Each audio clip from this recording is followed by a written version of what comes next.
السلام عليكم ورحمة الله وبركاته. الحمد لله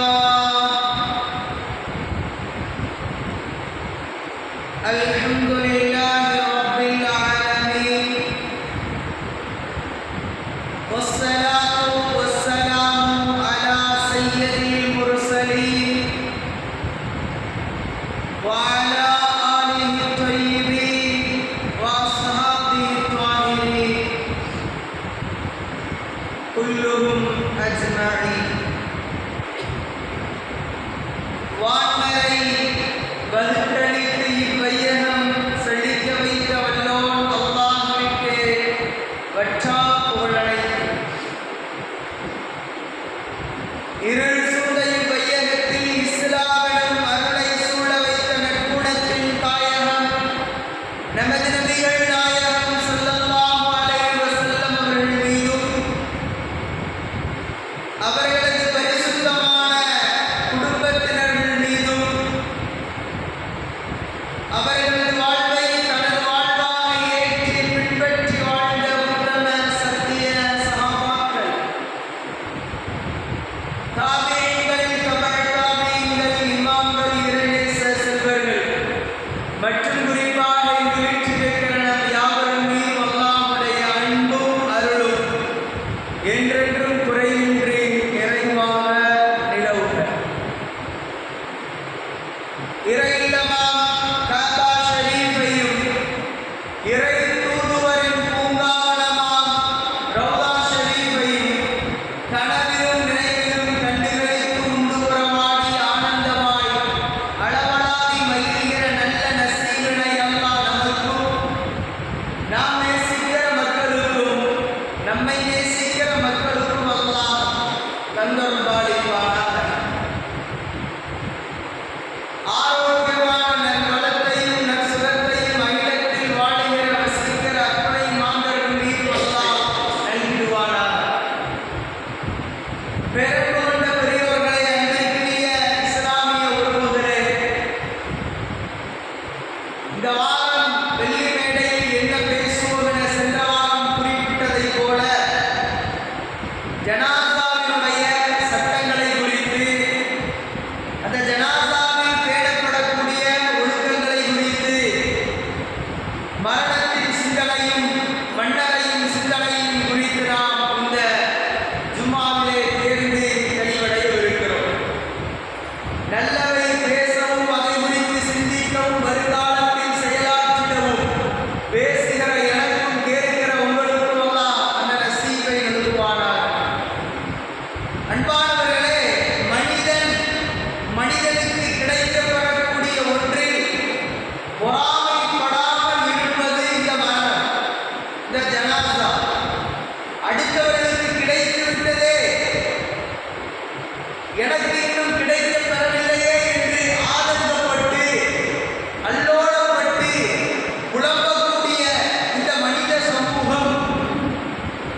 ஜனாசாவை பார்க்க வேண்டும், மன்னரையை சந்திக்க வேண்டும், மறுமையில் சிந்தனை வேண்டும். அதுதான் ஒரு ஈமான்தாரிக்கு உண்டான உன்னத இலக்கு, உன்னத லட்சியம்.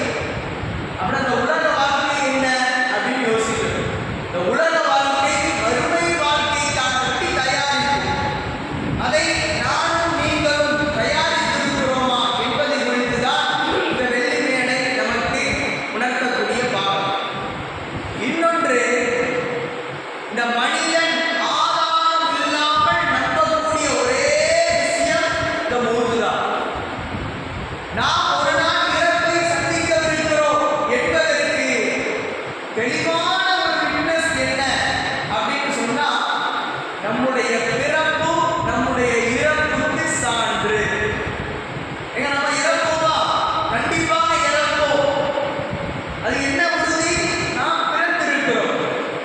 ஒரு மனிதனுக்கு டெத் அப்படின்னு ஒன்று உண்டுன்னா அவருக்கு டெத் என்பது உண்டே ஆகும், இருந்தே ஆகும். இல்லை அப்படின்னா அவன் இறைவன். மரணமே எனக்கு வாய்க்காது என்று சொல்லக்கூடிய ஒரே நிலை என்பது இறைநிலை. அதைத்தான் அல்லாஹ் சொல்றான், குல்லுமன் அலைஹா ஃபான். அனைத்தும் ஃபனா, அனைத்தும் அழிந்துவிடும், அனைத்தும் அழியக்கூடியதே. வயபுகா வஜ்ஹு ரப்பிக துல் ஜலாலி வல் இக்ராம். மகத்துவமும் மேன்மையும் மகோன்னதமும் குறித்தான அந்த அல்லாஹ்வின், அந்த இறைவனுடைய அந்த தன்மை மாத்திரம் நிலையானது, தனிப்பாடானது, உண்மையானது, நிரந்தரமானது என்பதை எல்லாம் ஆன்மறையில் பறைசாற்றுகிறார். அந்த அடிப்படையில் மரணம் என்பது உண்மை. மரணம் என்பதை நாம் சந்திக்கவிருக்கிறோம், அதை ஆசைப்படவிருக்கிறோம், அதை ஆசைப்பட வேண்டும் என்பது இஸ்லாம் போதித்து தரக்கூடிய உண்மை. இதை கடந்து மரணமாக இருக்கிறவர்களை கண்ணியப்படுத்த சொல்கிறது இஸ்லாம். அந்த மரணமானவர்களை மருவும் என்ற வார்த்தையினால், அந்த வார்த்தை பிரயோகத்தினால் மரணித்த ஒருவரை மகோன்னதமான நிலைக்கு கொண்டு செல்வது இஸ்லாம். தமிழ்ல, இந்த தமிழ் ஊர் நல்லுலகில வேறு எந்த ஒரு மரணத்தை அல்லது மரண வீட்டை சொல்லும் பொழுது மக்களுடைய சொல்லாடல் எப்படி இருக்கிறது என்றால், இறந்த வீடு, மறிவு வீடு, இலவு வீடு, குஷ்டி வீடு, இதையெல்லாம் சொல்லுவாங்க. இதெல்லாம் மக்களுடைய நடைமுறையில் இருக்கக்கூடிய சொல்லாடல். ஆனால் இதுவெல்லாம் கொஞ்சம் அநாகரிகமாக இருக்கிறது என்பதை இஸ்லாமிய கண்ணோட்டம். ஆனா இறந்தவர்களை இறந்தவர்கள் சொல்றோம். ஆனா அவர்களை கண்ணியப்படுத்தி இஸ்லாமின் வார்த்தை பிரயோகம் எப்படி இருக்குன்னா, மையத், ஜனாசா, மர்ஹூ அப்படிங்கிற ஒரு நல்ல ஒரு வார்த்தையை, ஒரு வார்த்தை பிரயோகத்தை நமக்கு போதிக்கிறது இஸ்லாமிய மார்க்கம். அந்த சொல்லாடலே ரொம்ப கண்ணியமானது.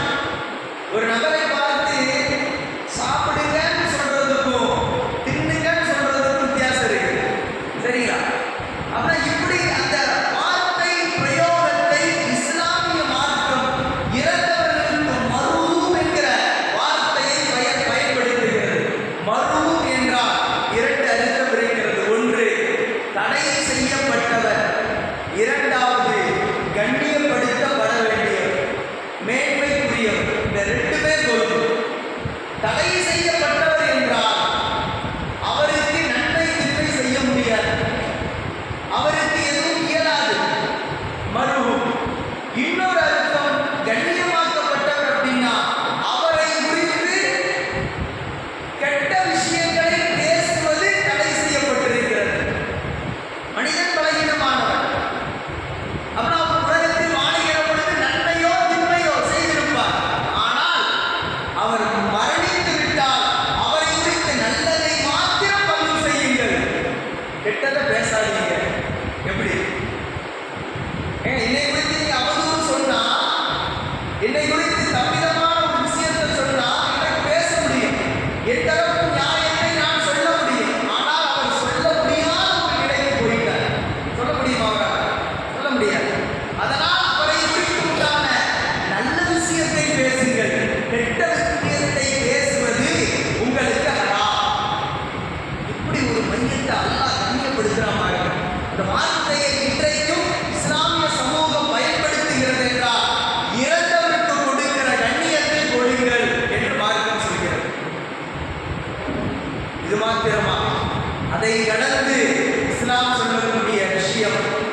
ஒரு மனிதர் மரணித்து விட்டால் அவருக்கு செய்ய வேண்டிய 6 நல்ல விஷயங்களில் இதுவும் ஒன்று.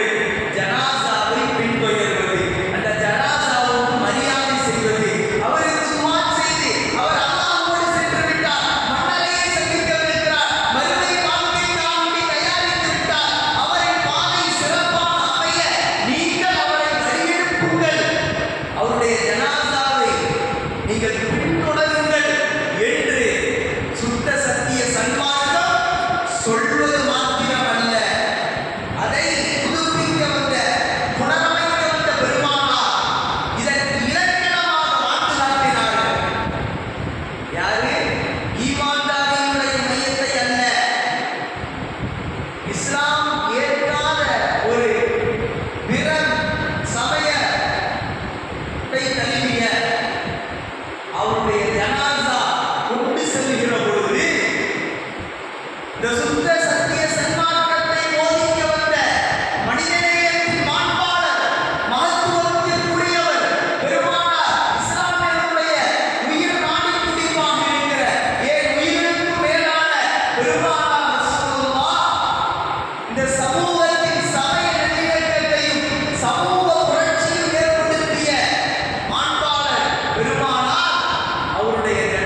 மரணமாகிவிட்டார் என்பது உறுதியாகிவிட்ட பொழுது அவரை அந்த கலிமாவை சொல்லி லா இலாஹ இல்லல்லாஹ் கலிமாவை சொல்லி அந்த கண்கள் இரண்டையும் மூட வேண்டும். தாடையை நாம் மேல்கட்டு என்று சொல்வார்களே கட்டிக் கொள்ள வேண்டும். உறுப்புகளை கை கால்களை நீவி விட வேண்டும். சில நேரம் அப்படியே படுக்கையில் இருந்திருப்பாங்க, முடியாமல் இருந்திருப்பாங்க. என்ன செய்யணும்? அந்த பச்சை குழந்தை பிறந்த குழந்தையை எப்படி நாம் கையாளுவோமோ அந்த விதத்தில் கை கால்களை நாம் என்ன செய்யணும்? மிருதுவாக நீவி விட வேண்டும். அப்பத்தான் என்ன செய்யுது? குழந்தை பிறந்திருக்கு அப்படின்னா அந்த தாயையும் சேயையும் செவிலியர்கள் எப்படி பாதுகாப்பார்கள்? அவர்களுக்கு உண்படாமல் மென்மையாக மிருதுவாக நடந்து கொள்வார்கள். அதே நிலைமைதான் ஜனாசாவும் எப்படி உயிர் கொடுக்கப்படுகிறதோ அதே போலதான் உயிர் பிரிகிற வேளையிலும் நாம் நினைச்சிட்டு இருக்கோம் மூத்தா போனவர்கள் படிக்கிறாங்க என்று. பெருமானார் ரசூலுல்லாஹி ஸல்லல்லாஹு அலைஹி வஸல்லம் சொன்னார்கள், நபியே, மையத்திற்கு கொடுக்கப்படக்கூடிய அந்த வேதனையிலே ஆரம்ப நிலை என்ன என்று கேட்கிற பொழுது அதை குளிப்பாட்டுகிறவர்கள், அதை கையாளுகிறவர் மிருதுவாக நடந்து கொள்ள வேண்டும். அந்த மையத்தை குளிப்பாட்டுகிற வேளையில் அந்த ஜனாசா சொல்லுவான், இப்பதான் என்னுடைய உடலிலிருந்து உயிர் பிரிந்திருக்கிறது. ஜனாசா என்னை குளிப்பாட்டுபவனே மிருதுவாக நடந்து கொள் என்று இந்த ஜனாசா சொல்லுவான். அப்ப குளிப்பாட்டுகிற வேளையில் அதுதான் நம்ம மார்க்கம் போதிக்கிறது. ரொம்ப ஆர்ப்பாட்டமா இல்லாம, ரொம்ப சில்லுன்னு இல்லாம, மிதமான சூட்டிலே வெதுவெதுப்பான நீரில் என்ன செய்யும்? இந்த ஜனாசாவை குளிப்பாட்டுங்கள் 3 முறை. அதை கையாளுகிறவர்கள் குளிப்பாட்டுகிறவர் நாளை நானும் ஒரு நாள் இப்படித்தான் என்னை குளிப்பாட்டப்படவிருக்கிறது என்ற எண்ணத்தோடு குளிப்பாட்டுங்கள். அதை மிருதுவாக கையாளுங்கள் என்று பெண்மணி நாயகம் ஸல்லல்லாஹு அலைஹி வஸல்லம் சொன்னார்கள். ஒரு ஜனாசாவை குளிப்பாட்டுகிற வேளையில் தான் அதற்கு அதிகமாக வலிக்கும் என்று நபிகள் நாயகம் ஸல்லல்லாஹு அலைஹி வஸல்லம் சொன்னார்கள். அந்த அடிப்படையில் நாம் குளிப்பாட்டுவோம். வேறு எந்த ஒரு சமயத்திலும் இல்லாத ஒரு சடங்கு தான் இந்த குளிப்பாட்டுதல். இந்த குளிப்பாட்டுதல் எதனால் ஏற்படுது சொல்லுவாங்க. சில இந்த கிரைம் சீனெல்லாம் அதை இன்வெஸ்டிகேஷன் பண்ணக்கூடிய ஆபீசர், அதில் இருக்கக்கூடிய காவல்துறையில் இருக்கக்கூடியவங்க ஒன்று தானாக உயிர் போயிட்டோ அல்லது அவர் இயற்கையாகவே உயிர் போயிட்டோ அல்லது தற்கொலை செய்து கொண்டாரோ அல்லது ஒரு கொலை செய்தாரோ மர்டர் அப்படின்னு வந்துட்டா போலீஸ் தரப்பு நமக்கு சொல்லக்கூடியது, உடல் கூறு ஆய்வுகள் நமக்கு சொல்லக்கூடியது என்ன என்றால் மனிதனுடைய உயிர் நீர் வெளியேறும். மனிதனுடைய உயிர் நீர் என்ன செய்யும்? வெளியேறும். மனிதன் அந்த ரூஹுடைய அந்த நிலை ஏற்படுகிற பொழுது பிரியக்கூடிய அந்த வேளையில் மனிதனுக்கு உயிர் நீராக இருக்கக்கூடிய அந்த இந்திரிய துளி என்பது வெளியேறும். அது ஒரு பயத்தினால் இருக்கலாம் அல்லது அதனுடைய மலக்குமாரனுடைய அந்த ஒரு ரியாக்ஷனால. அதனால நாம இப்போ குளிப்பு கடமையாயிட்டு அப்படின்னு சொல்லுவோம். குளிப்பு கடமையாகும் பொழுது நாம குளித்துக் கொள்கிறோம். மையம் எப்படிங்க குளிக்கும்? அப்படின்னா அந்த குளிப்பு கடமையாக இருக்கிறதோ இல்லையோ, மேபி அதற்கு சான்சஸ் இருக்கு. அதனால நீங்க அதை கண்ணியப்படுத்தி அழகான முறையில் குளிப்பாட்டுங்க. இந்த குளிப்பாட்டுதல் என்பது இஸ்லாமை தவிர வேறு எந்த ஒரு ரிலீஜன்லையும் நீங்க பார்க்கவே முடியாது. இவ்வளவு துணிகளை சுத்தி, இவ்வளவு கண்ணியப்படுத்தி, அது ஆண்மையத்தாக பெண்மத்தியத்தாக எதுவாயினும் இவ்வளவு கண்ணியப்படுத்தி செய்வது என்பது இஸ்லாத்தில் மாத்திரம்தான். அதை விதியாக்கி இருக்கிறது இஸ்லாம். எனவே குளிப்பாட்டுதலுக்கு நாம பயப்படக்கூடாது.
உரிமைப்பட்டவர்கள், அந்த ஜனாசாவுக்கு உரிமைப்பட்டவர்கள் எழுந்து நின்று மக்களுக்கு மத்தியிலே சொல்ல வேண்டும், என்னுடைய அத்தா அல்லது என்னுடைய உம்மா, என் குடும்ப உறவுகள் உங்களுக்கு ஏதாவது பிழைகள் செய்தால் அல்லாஹ்வுக்காக பொறுத்துப்பட்டுக் கொள்ளுங்கள். நாமும் அந்த இடத்தில் இறைவா இந்த ஜனாசாவை உன் திருப்திக்காக வேண்டி அவர் என்ன தீங்கு செய்தாலும் அல்லாஹ் நான் மன்னித்து விடுகிறேன் என்ற ஒரு வார்த்தையை நாம் நமக்கும் அல்லாஹ்வுக்குமாக சொல்லிக் கொள்ள வேண்டும். மையத்துக்கு உரிமைப்பட்டவர்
செகண்ட் கிளாஸ்